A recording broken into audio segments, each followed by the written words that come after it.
a hearty and welcome. We would like to extend our invitation for this session on the embedded systems, the trends and technologies in different domains in the present future.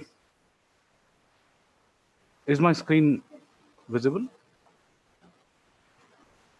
Yeah, very much. You can go on presentation mode. Yeah.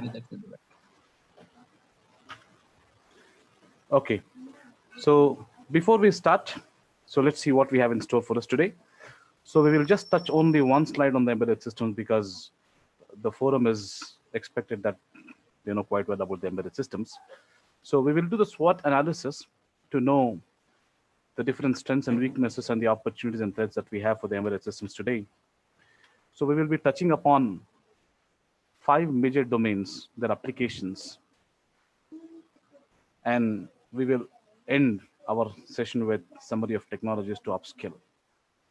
Okay, so before we start, a disclaimer and an acknowledgement. This presentation is aimed at collecting all the data across different domains to give an overview of the technologies used in the embedded world. So this is done by collecting the materials from different parts of the internet, and I heartily acknowledge and thank all the material providers and also to the people whose material is being leveraged in this presentation. So with this, before again we start, we have 3 things. The whole idea of this presentation, if I have to summarize, is 3. Number 1, to get the insights of how the technology is applied in solving the real life problems and challenges today. Number 2, how embedded systems are used as piece and parcel in deploying these various technologies in different domains. And number 3, this presentation will just cover the what part of it. We will not go into the how and how part of it mainly, because every domain is itself a vast topic to talk about. And in the previous sessions that we have had, so we have got quite ample opportunities to go into specific domains where the experts have spoken about, say, blockchain, or say IoT, or say AI. So we will not go into that specific domains. So now our presentation is limited to know where these technologies are deployed to solve real life problems. With this, we will proceed. So because of this one, because I have to give an overview of 5 domains, so we have larger slide set, so we will be moving a bit fast. In case you need to know, you need to pause me, or you want me to stop and explain a bit more on that, please do not hesitate to stop me or pause me at any point in time. So we will get started with that. So the embedded systems market is expected to grow at a compounded rate of 4.05 between 2017 and 23. Again, this data is variable. We have got different data from different reports. So let's not focus on this data. Whole idea is it's a growing market. So those times are not very distant when every small object around us will have a smaller processor and sensor embedded within itself, invisible to us, but still communicating with all other devices around, making our lives more connected and accessible than ever before. From smart clothing to smart banking, embedded systems have accentuated technology's growth by manifold.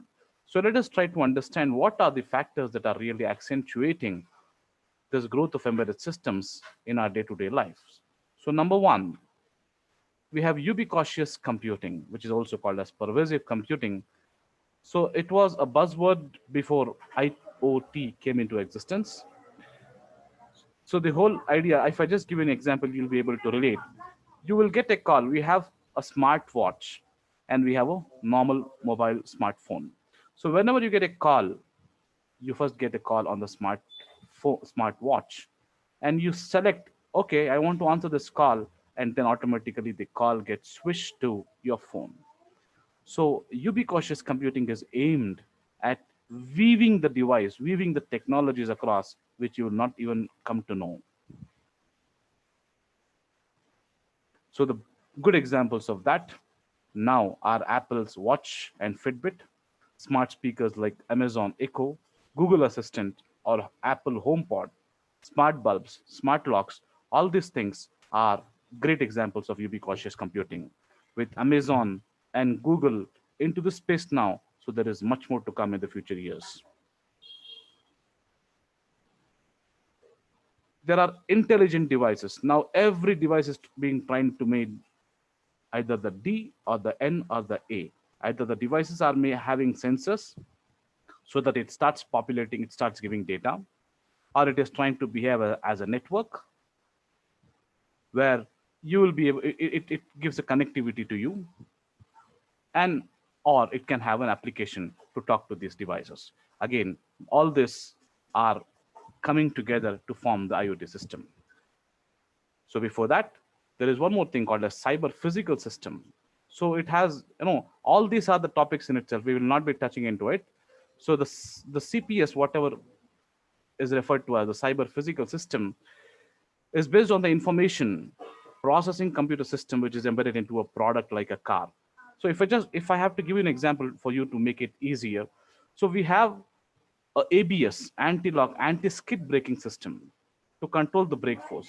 So the computer system interacts with the physical environment by means of sensors and actuators. So these embedded systems are no longer standalone. They share their live data via communication with the cloud. So thereby, this is creating a system of systems. So connected embedded systems can be controlled and decentralized by the computational unit. Or this can also be made as a human machine interface. So this is also adding to the accentuated growth of embedded systems by manifold times. So that means to say everything in the world, physical component is getting connected to a cyber component, creating a cyber physical systems. We will just go through different domains. You will understand, be it the factory, be it a car, be it your, any home appliances, or be it your even simple things like a briefcase and a suitcase.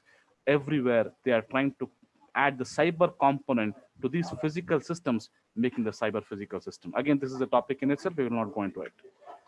And all this are weaving itself to form a Internet of Things network. Anyways, we will not go into that. Along with that, there is something called as context-aware devices. So why are this being used? So this has been leveraged because the industries want to make market in different space. So for that, they're trying to understand where the user is, with whom the user is, what is the user doing currently, because different context means different feedbacks. You have gone to a hill station in a summer, your expectation is different. You have gone to the same place in winter, your expectation is different. You have gone to the same place with your family, your expectation is different. You have gone to the same place with your friends, your expectation is different. So people are trying to make, okay, on what basis this feedback is given to us. And based on that, they want to promote their ads. They want to promote their USPs, unique selling points. So this is also adding to something called as, accentuated growth in the embedded systems. Last but not the least, I will bring in one topic which is still in the research, which is organic computing. So I will just switch on to two slides. They claim the organic computing, this is something in the research stage still. This they claim to be an alternative for the quantum computing today. And this is still in the research. And in 2017, there has been a big change or big deployment of this one. So that's why I brought in this topic here. So they build computational circuits from natural or artificial organic components. They manipulate data, DNA as a storage medium or data processing medium. We use resistors, we use capacitors, we use our normal electronics for making ICs or things like that, right? So this field is aimed at using our own body parts as these storage elements, and they claim DNA can be stored in DNA, RNA can be used as data inputs, logic operations can be performed by ribosomes, and outputs are synthesized proteins. And in 2017, a method was demonstrated for storing 215 petabytes in 1 gram of DNA. That means to say, you can store so much of data just in 1 gram of DNA. And every DNA base pair can store 1.8 bits, which means a massively parallel DNA computer could potentially utilize more processors than all the electronic computers in the world. Again, this is something in the research field we will not go more into detail. So all these things are fueling up to the growth of embedded systems manifold. Okay, so let's proceed. So what are the advantages or what are the things that we see as a SWOT for embedded systems? The adoption of embedded systems in automotive industry. We will see how this is happening in the future slides. Multi-core technology in military application space. We will not be touching on the military applications in the interest of time. Growing market for wearables and your smart apps for smart homes, everything. A domotics is in place. You have rising demand for embedded systems in healthcare equipment. So these are the strengths that we have to leverage.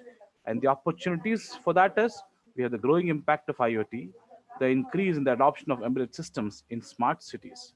But what are the weaknesses that we have?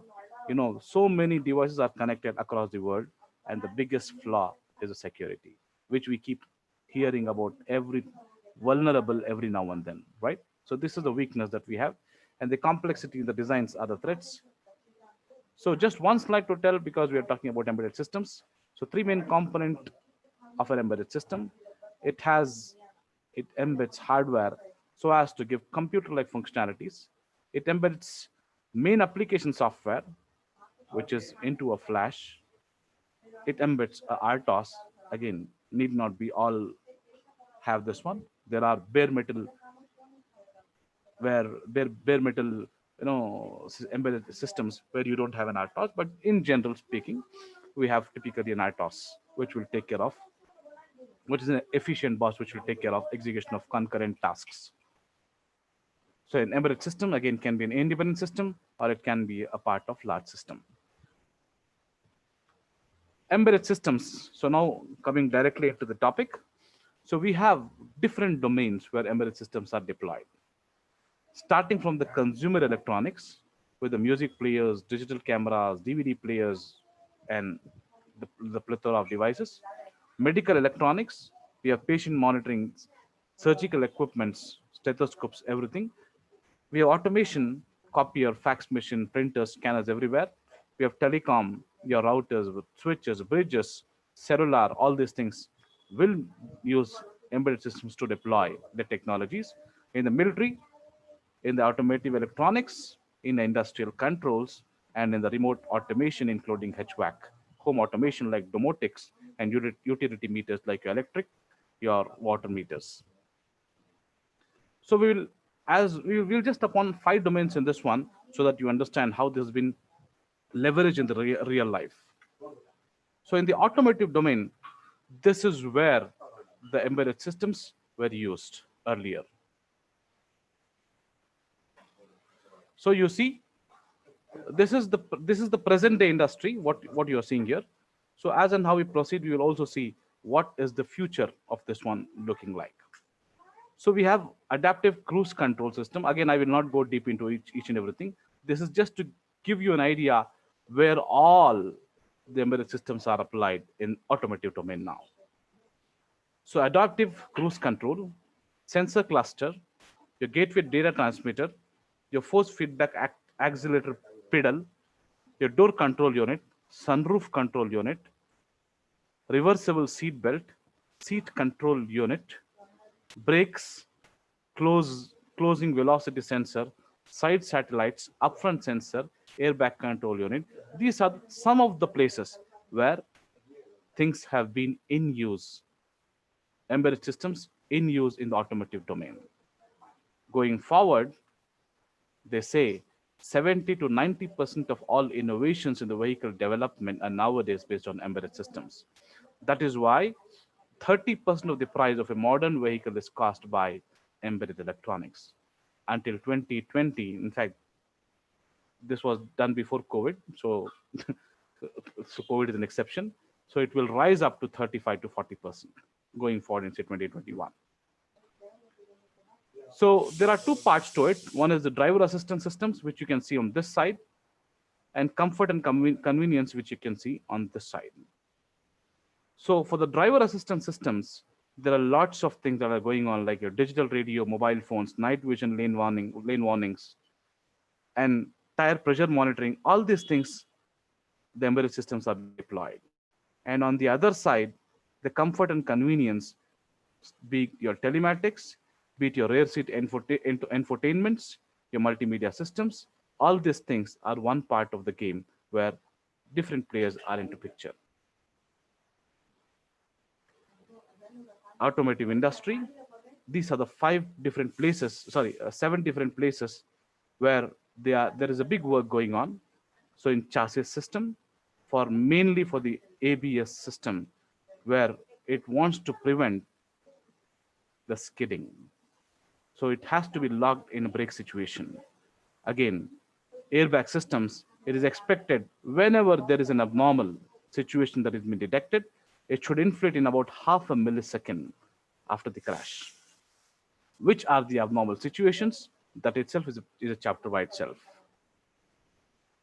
Powertrain, starting from your fuel injection till your cam timing, etc. Body and comfort electronics, be it your climate control, cruise control, windows lifts, human machine interfaces, etc. There was initially, see, there are some of these technologies which were used by specific guys like BMW and these guys, and now all of them are trying to come under the common network of AutoSAR. So it was earlier, everything was by wires, right now. So now there is a marriage of electronics and mechanics, and they have come together as a mechatronics, where everything steer by wire, shift by wire, throttle by wire, brake by wire, everything. And media and infotainment, anyways, is something which we already know. Wireless and telematics, this will again get covered in the IoT part of it. For the traffic information, for the fleet management, anti-theft systems. So this is just a glimpse of different technologies that are being used. I have also mentioned here.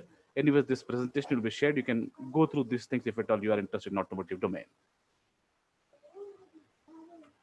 So what is next in future? What we have? This is something which everybody is waiting for, the autonomous vehicles. It's a work in progress though, but still, in Ford's case, a completely self-driving car is expected to be mass manufactured by 2021. Waymo, Google's product in Phoenix, and Newtonomy. This is a company in Boston, and I heard. I mean, some of the, I think in Singapore, there was already a trial run of, autonomous bus. So things are going on in this space where they are expecting fast delivery, fast deployment of self-driving cars, autonomous cars in the near future. So with this coming into picture, you can expect something as car as a service. Now we have Uber, we have Ola, we have all these guys, and booking itself is a big time problem. Booking them, the driver cancels. You what try to find one more. This keeps on going, especially in places like all these things. So yes, I know that's Indian market. That's again a big debate. So yes, but if not in 2025, we have to wait for some more years. Because initially when Google Maps came, same was a question asked, how is Google Maps being used, or how can it really help in the traffic conditions and traffic things of India? But you know where Google Maps stand today. Without that, we are nowhere. So similar thing can be expected here. Seems to be new in India market, but yes, we have to wait for time to come. So the good news is that nobody will truly need a driving license in the near future to enjoy the advantages of using a vehicle with this car as a service. Because as we are growing up, we are with the heavy traffic. Nobody wants to drive. Everybody is waiting for the other guy to drive. So with this one, this can be a big hit. They claim that technology will be successfully implemented in 2025. But for this to happen, the autonomous cars have to come into picture. This is something which is going on in the industry today. AI-based features they are trying to bring in here. For example, a close by guy is coming and he's wanting to cross the road. So take care, you should not hit him. So cross traffic assist, high beam control,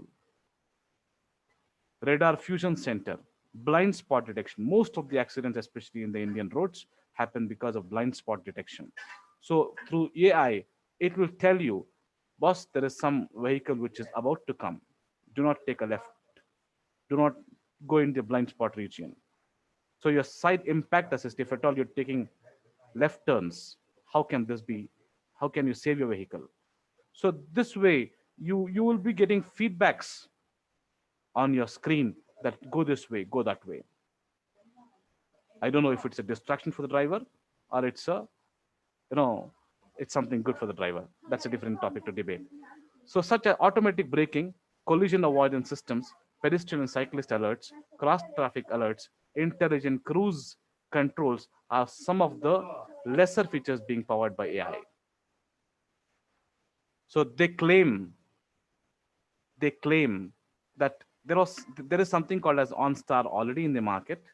So OnStar system, which they claim in partnering, I mean General Motors with partnering with IBM Watson supercomputer, if even if somebody is lost in a dense, thick forest and he has no connectivity to reach back, even then, through the cloud hosted intelligence, they claim that you will be able to track that guy and bring him out. And as an ad that they show for this one, a lady who was driving and who maybe it's an accident where she has fallen in a forest.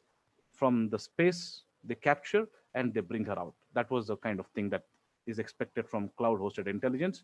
And as automobile manufacturers, they are trying to make cutting edge technology in this domain as well. So IBMers could be patting their backs. So IBM's Watson computers is planned to be used for this one. IoT in cars.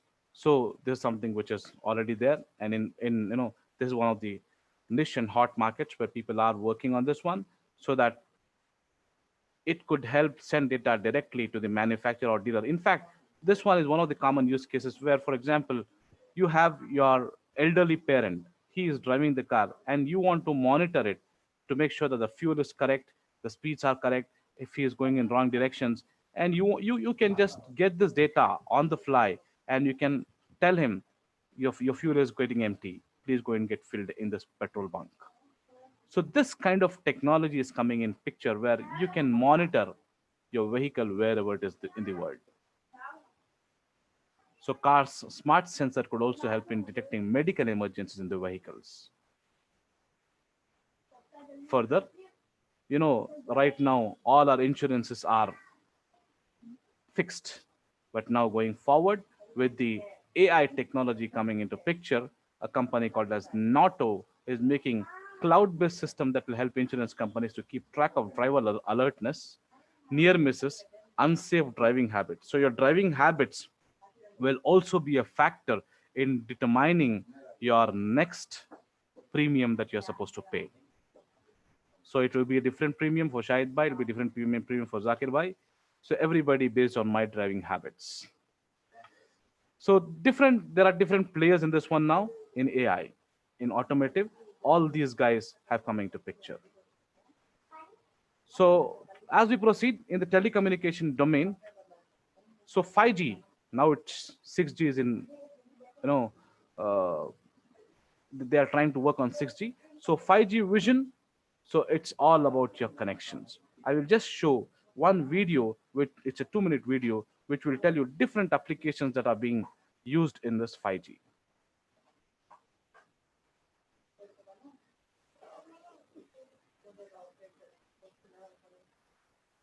So you don't worry about its background music. So don't worry about the characters there. Just see how different applications are used here.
So, as you saw, we have seen so many use cases there.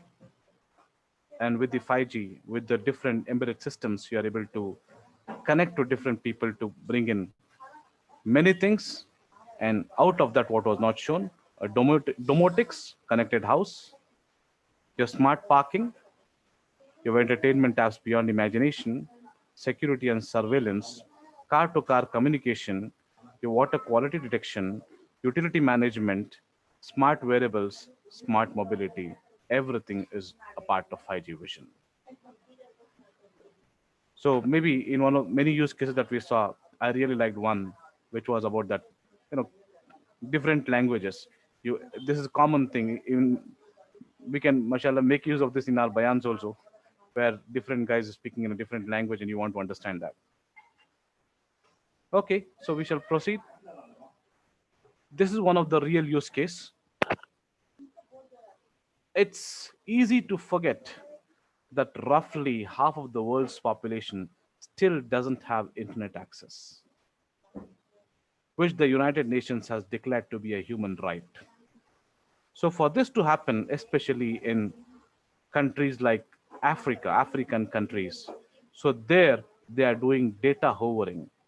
This balloon will be like a access system for all, and this will be under a styrofoam box that will use the solar energy, and that will be at around 20 kilometers above sea level, and it will stay in 100 days. It will stay for 100 days in stratosphere, so that people around this area can leverage the internet by connecting to this guy here. This is particularly used in the case of natural calamities.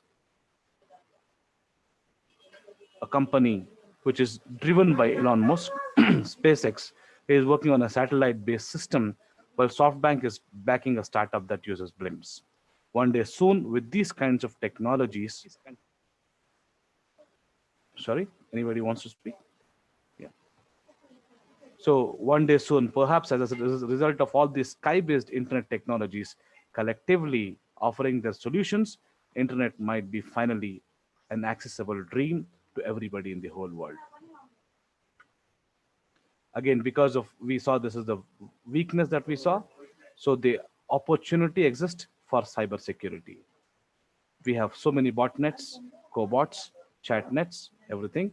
So because of this, there is a high demand of cybersecurity to overcome the cyber criminals. Network optimizations. So now we have so many devices that are there in that place. So devices are culled from devices, networks, mobile applications, geolocation, everywhere you have so much of data. So there is a big power for data science, for big data analytics, and telecom companies are harnessing the power of AI to process and analyze these huge volumes of big data to extract actionable insights. And similarly, as we saw, a customized insurance premium, they are also planning for customized plans for individuals. So your data plan might be different. I might not be using so much data. Somebody else might be using so much data. So based on the usage pattern, they want to propose a customized plan, per month plan. So with Gartner forecasting that 20.4 billion connected devices will be in use by 2020, more and more communication service providers are getting with the program, recognizing the value of artificial intelligence in the telecommunication industry. And this is one of the main use case, predictive maintenance for almost all of the domains. An innovative solution by AT&T is using AI to support its maintenance procedures. So basically, you will come to know, and you see, for example, in Bangalore, being in Bangalore itself, if one Vodafone tower goes bad, or if one Vodafone, some towers go bad, there are huge volumes of calls that come in. What is happening? So if it is pre calculated and you come to know that there is a chance that this tower is going down, so you make pre-arrangements before that. So data driven insights can monitor the state of equipment, anticipate failure based on patterns, and proactively fix problems before they actually happen. In fact, there are some companies which want to use the support of drones and maintain its cell towers. So virtual assistants, now this has become very common. You have chatbots in almost all the customer support companies. So they're expected, in fact, just a research says there is 8 billion annually they can get, or they can reduce 8 billion annually if at all they deploy the virtual assistants according to Juniper research. And Vodafone is already seeing a 68% improvement in customer satisfaction by its new chatbot Toby. So Nokia's virtual assistants Mica suggests solutions and leading to 20 to 30, 40% improvements to its first time resolution rate. These are all the customer satisfaction stuff. Apart from that, CSPs are now trying to use RPAs for their telecoms so that the monotonous jobs that are happening with an operator or with the guy sitting there can be replaced with this robots. So RPA frees up CSP staff for higher value add work, and they have more greater efficiency. Blockchain, again, I'll bring in blockchain in two aspects. One is for the telecommunication, and same thing can also be applied to automotive domain as well. If I just have to give an example in the automotive domain, you have say engine manufactured in Japan, and say windshields are coming from Greece, and you know it is being assembled say in China or in India. So you have different parts coming from different places. So before getting sign off, they apply their hash saying this is the firmware version that I am putting in this particular version of engine, and then this engine comes and fits into your BMW or your vehicle, whichever vehicle you have, and this one is getting attached to this version of windshield. So everything is getting hashed, and at the end you have a hash which will have the complete hash of all the previous assembles. So now you try to go and buy a second-hand vehicle, you'll easily be able to tell this is a modified vehicle or this is the original vehicle in the original condition which came out as from the factory. Same thing has been applied even in the telecom domain. So your operational expenditure, your mobile data tokens, everything. So let me not go into details as there was been a session on this. Healthcare, these were the typical applications used in earlier scenarios. Your BP instrument, your MRI scan, your sonography, wearables, ECG, these are the typical things that were in use. This was the old story. Now you have so many things coming in picture. So I'll go step by step. Intelligent diagnostics. Approximately, they claim with data, 12 million, this is American data, 12 million Americans are misdiagnosed in outpatient clinics annually.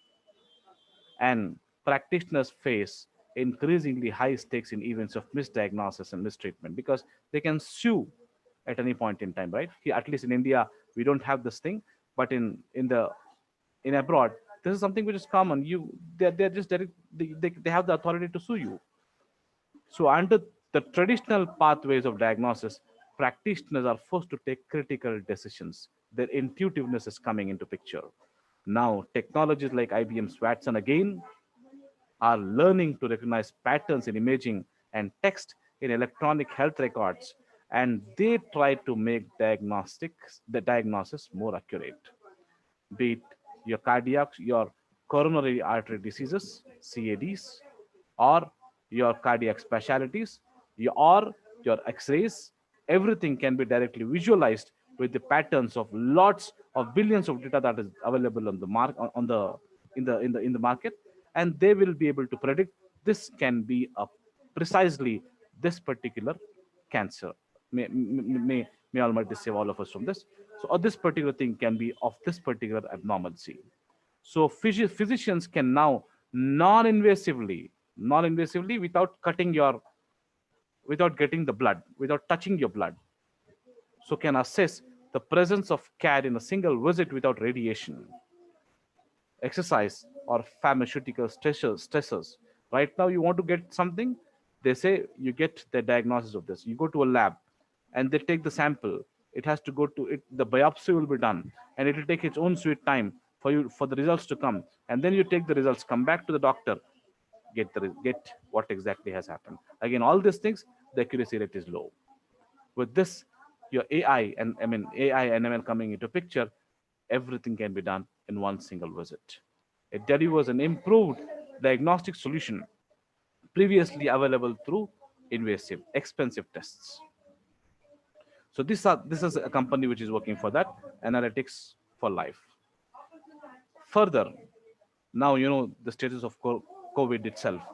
We are still not able to get a proper vaccine. Why? There is a process for it. Any drug that comes out into the market, they say it takes average of 12 years for a drug to travel from the research lab to the patient. And majority of the time is spent here in clinical trials. So one of the stuff that we have to check is which are the problem areas where we can apply the technology. And these guys have understood that yes, this is a place where we can apply the technology here, and this itself is getting reduced. So they say Deloitte recently estimated R&D spend to reach $162 billion by 2020 to challenge industry's balancing effort between growing innovation and containing costs. So here they are trying to bring in AI and reduce the clinical trials. The implications of AI and ML capabilities have been estimated to potentially provide the pharmaceutical industry with nearly $27 billion in cost savings. It's expected to be done in 2025. So these are the things where health industry is working. Further, so you have medical devices and robotics. So now a robot is being trained to do surgical stuff. So directly, a vast opportunity exists for AI to transform the field of surgical robotics through devices that can perform semi-automated surgical tasks with increasing efficiency. You know, one of the biggest problem with the surgeon is his age. So as the age passes, you know, hands start shivering. So this is one of the biggest things in the medical industry. So this kind of surgical robots will help him to use half of the job to be done by robot, and he can help in directing getting the thing done in the right path. So robotics outcomes have been shown to decrease a patient's length of stay by nearly 21%, and when combined with AI and ML capabilities, are poised to enhance the effectiveness, safety, consistency, accessibility of surgical techniques. 2015 statement was that Google itself has this Verily Life Sciences.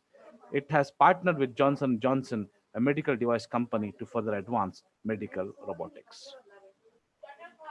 Further, now you have, care bots. We have smart bots, we have chat bots, we have care bots. Care bots are your robotics, which are robots which they are deploying in your home, and to replace a registered nurse.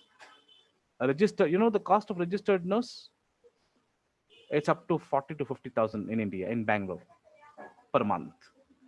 So instead of the registered nurse, he or she being with the patient throughout, so you can have this monitor with you. This will monitor the vitals and keeps on sending the signals to the registered nurse on timely basis. And on emergency, they can come back to you. So this, your MD is a company, a healthcare startup, is using AI to bring a physician to the patient's home. So again, it deploys machine learning algorithms and NLP to communicate with patients directly and deliver health advice based on the symptoms. Further, 3D printing, with now we are able to print the hand, the jaw, artificial teeth, braces, other cosmetic tooth replacements. So no more aching feet, customized shoes can be printed. Orthodontics, robotics is leveraging this. Your personalized custom fit designer glasses. All this are the boon that is coming out from the 3D printing, which is used in the medical industry. Further, so if you see, these are the different kind of players that are playing a vital role in exploring AI, ML, and different stuff to bring in the best healthcare with the technologies available. Industries and factories. So we are in industry 4.0, and the traditional pain points, poor demand forecasting. These are the traditional pain points in the factory. So for this, for equivalent of this, they have brought in the existing technologies, and they are trying to mitigate these risks and bring in the better delivery. So traditional pain points: poor demand forecasting, capacity planning, unexpected equipment failures and downtimes, supply chain bottlenecks, inefficient, unsafe workplace processes. Because of that, you have resource wastage, longer production periods. Manufacturers are also strapped for qualified labor. All these things are the pain points. How it has been mitigated? It has been mitigated as the factory of the future. In product R&D, they are bringing robotics, 3D printing, AI, and AR. Resource planning and sourcing, they want to bring in supply chain, a blockchain with the supply chain. In the operations and monitoring, they want to bring in IoT and cyber security. In labor augmentation and management, AR and wearables. Machining, production and assembly, robotics and 3D printing will give them an upper hand. In quality assurance, they can bring in computer vision and blockchain. In the warehousing, they can use AI for scanning and robotics. In transport and supply chain management, they can use IoT and autonomous trucks. So this way, they will be leveraging these factories in the future, will be leveraging almost all the technologies that we have today. So let me skip this in the interest of time. So we have consumer electronics. In the consumer electronics, we have so many different things in smartphones, tablets, desktops, televisions, cameras, home appliances, wearable electronics, etc. This one, you go stand in front of, uh, you know, you go stand in front of, say, a fabric. You want to buy a fabric, you want to buy some clothes. You go stand in front, you want to know how will I look if I wear this one. AR shopping is an application.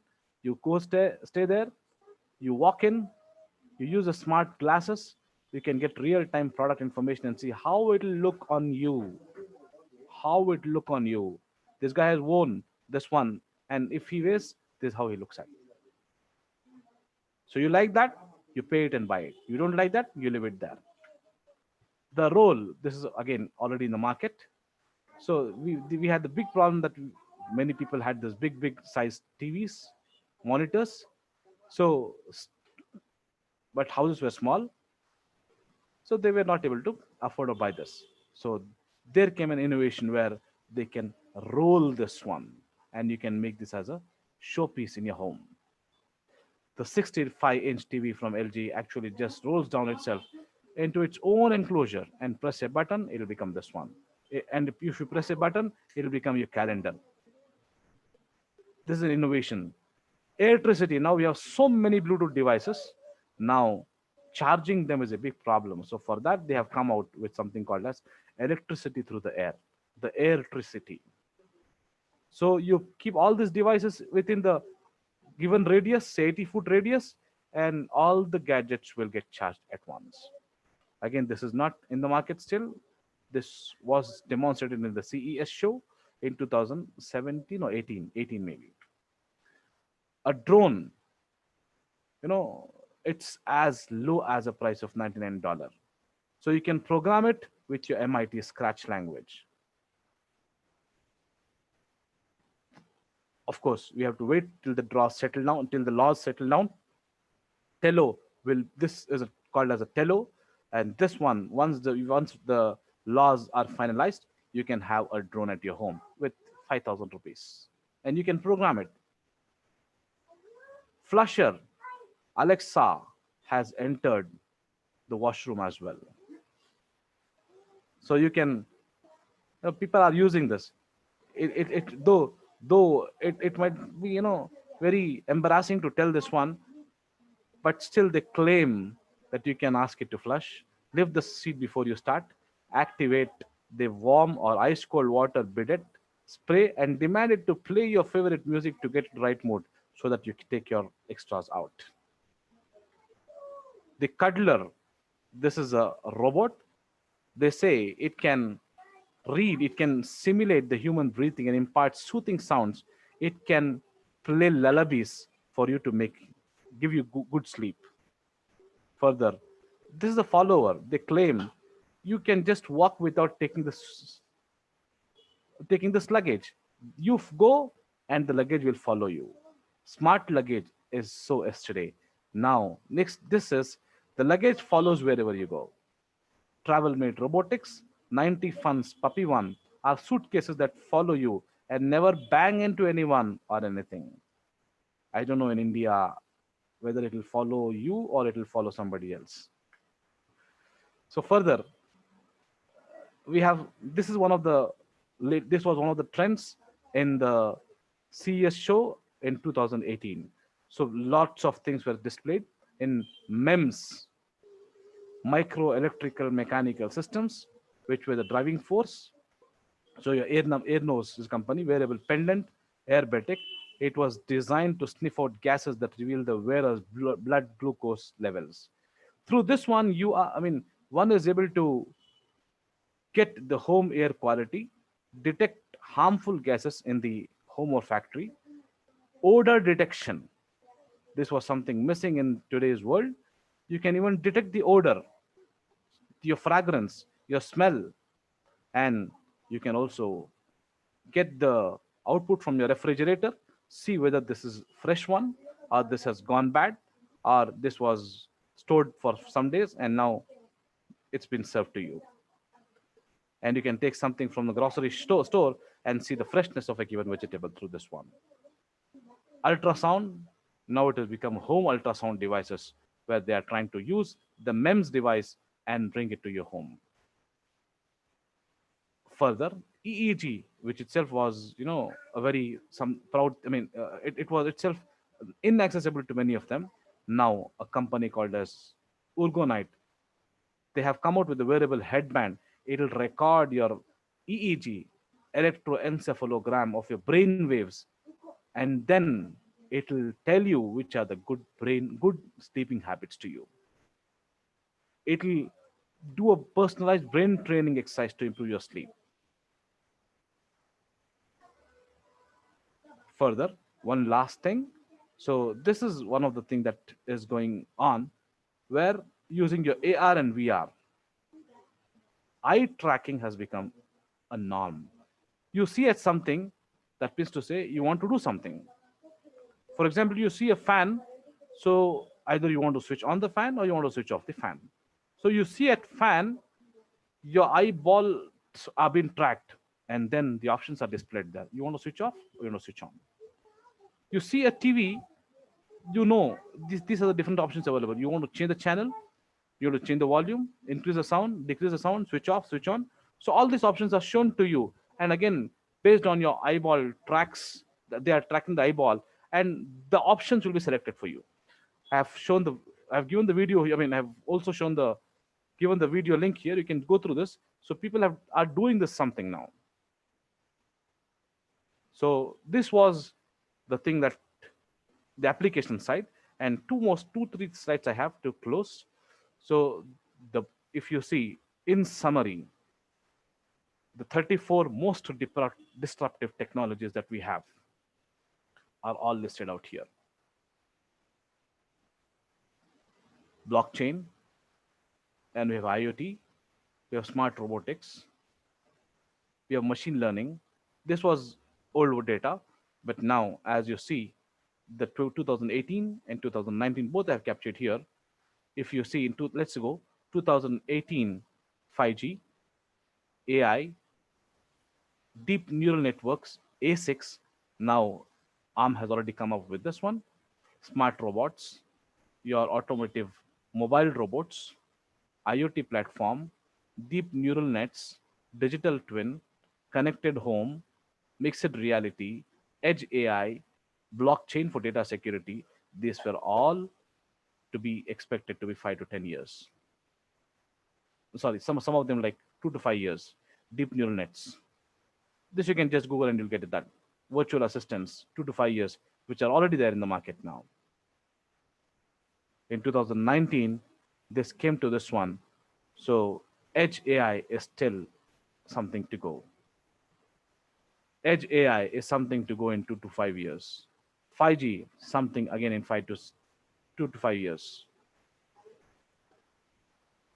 So in summary, if you take all these things, these are the technologies that we all need to upskill. AI, ML, be it cloud or in the edge. Cloud edge is your embedded systems, where you will have to apply the AI, ML on the embedded systems. The edge AI, which is whatever we saw here in the previous slide, edge AIs. Blockchain, RPA, robotic process automation, IoT, cybersecurity, AR and VR. In summary, these are all the things that are driving every industry today. So if we have to be relevant in the industry, we should be an expert in either of these places. Okay. So with this one, maybe this is not required. So with this one, I would like to conclude and see. Let's get set. On your marks, get set and go. Thanks a lot for this. Any questions? Okay, one question has come. What is the meaning of 4.0 industries? So in fact, this is the industry revolution. Now we are in 4.0, where everything is cyber physical system. So going forward, if you just see in the Google type industry 4.0, industry 5.0 is expected around 2025, where everything will be personalization. Now itself, you go to Adidas and you can get the shoes with your name printed instead of Adidas, with your things printed. That is called as customization. That is the next wave that is expected around 2025. So now you have everything. You are bringing the cyber components to the physical components, making cyber physical systems. So any questions? You can unmute and ask.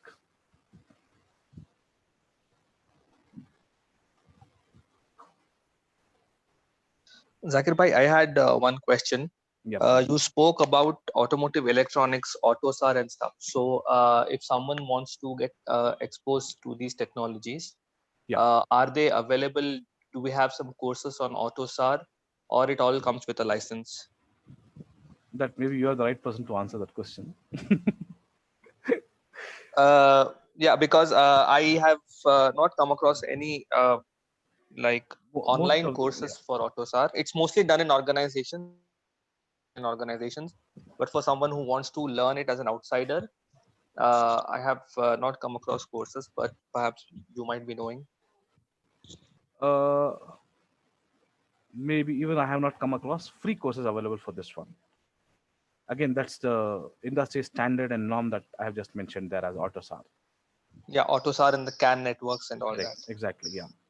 So if somebody has to get trained there or upskilled there, I don't know if at all he will be able to get outside support for that. Exactly, because in organizations it's done on a very big scale. We have a lot Correct. of work going on inside the companies, but for an outsider, I have not come across any avenues till now. Correct. You're right.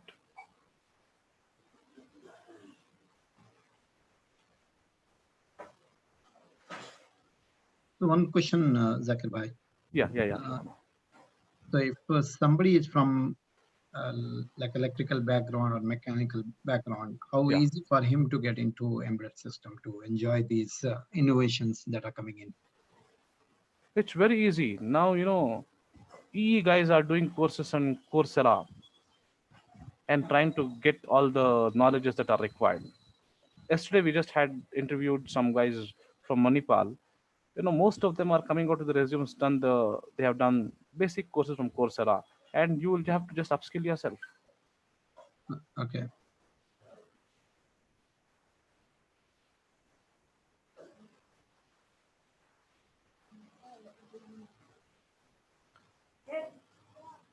Yeah, any other question? So hopefully this was good use of time, or at least better use of time. That's right. A lot of new things that are coming in and how the world is changing. I think it's a very good insight in multiple domains. I think there are other domains which are left. Maybe you need to take us through another session to go to those domains as well. Okay, and for the information of all the participants, this presentation is already attached in my LinkedIn profile, so you can just browse through. Maybe there are Good. more slides in that. I've just cut short for the sake in the interest of time. We can download that. Yes, please, free, everybody. I don't have a question, but just a. Yeah, one at a time. Sir, will you provide any participation certificate? For this one, no. This is just a webinar. Okay, Maybe, sir. yeah. Thank you, sir. I had a comment to make. We had Zakir bhai mentioned very rightly about autonomous cars and stuff. Just a comment about India's progress in that. We have one concept autonomous car already ready in India. It's called Swayam Go. It is developed by ARAI and Siemens, I think. It is ready and it is in the regulatory stages. It will definitely not come to the market in the near future. But if someone wants to have a look at it, it's available in Pune. So India has made some progress in that. I had an opportunity to see the car. It is in the shape of a nano car, very compact car, but with all the features what Zakir bhai mentioned, ADAS and adaptive cruise control, braking control, and TPMS and all that. So just an update. So when it is expected to come out on the road? It will not come out on the roads. It's just a concept car for the research purpose. At least 25, 2025, 26, 30? No, that's a very ambitious target, 2025. Perhaps by 2030 should be more realistic. Okay. Great. So we might get the cars from, again, the foreign countries here, right? If not, India is producing, but I think already that is available in the world. Those can be brought here. But the road should be conducive for that, right? Exactly. So that is the main constraint because the ecosystem of our transportation is not very conducive to autonomous car at this stage. Yeah, at least in restricted areas, exhibitions and all for the people to just work. Yes. So we have this open day once in a year, a sort of exhibition what Maulana is mentioning. We have this open day in ARAI. So in that open day, this car is up for exhibition. You can go, you can see the working of it, you can see the systems what are involved in it. So the technical person explains you also. So and you can see it driving also on the short track in ARAI campus. They will drive the car and show you also. Okay, good. Assalamualaikum. Alaikum salam. My question is, can we contribute as a independent or a small team for this IoT or blockchain technology? Yeah. You have to form the projects, or there are some Yeah. projects which are available in the open source market. So you can be a partner in that. So, for example, which type of project? We have to search in the open source. If once you go, just you Google that IoT projects, you'll get lots of freelancing projects or lots of projects available to you. And you Okay. can either take it, do it yourself, or you can be a part of the thing that has already been doing. Okay. Okay. Thank you.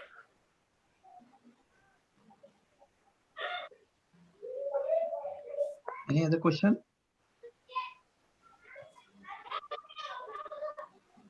I think if no more questions, we are in the end now. We can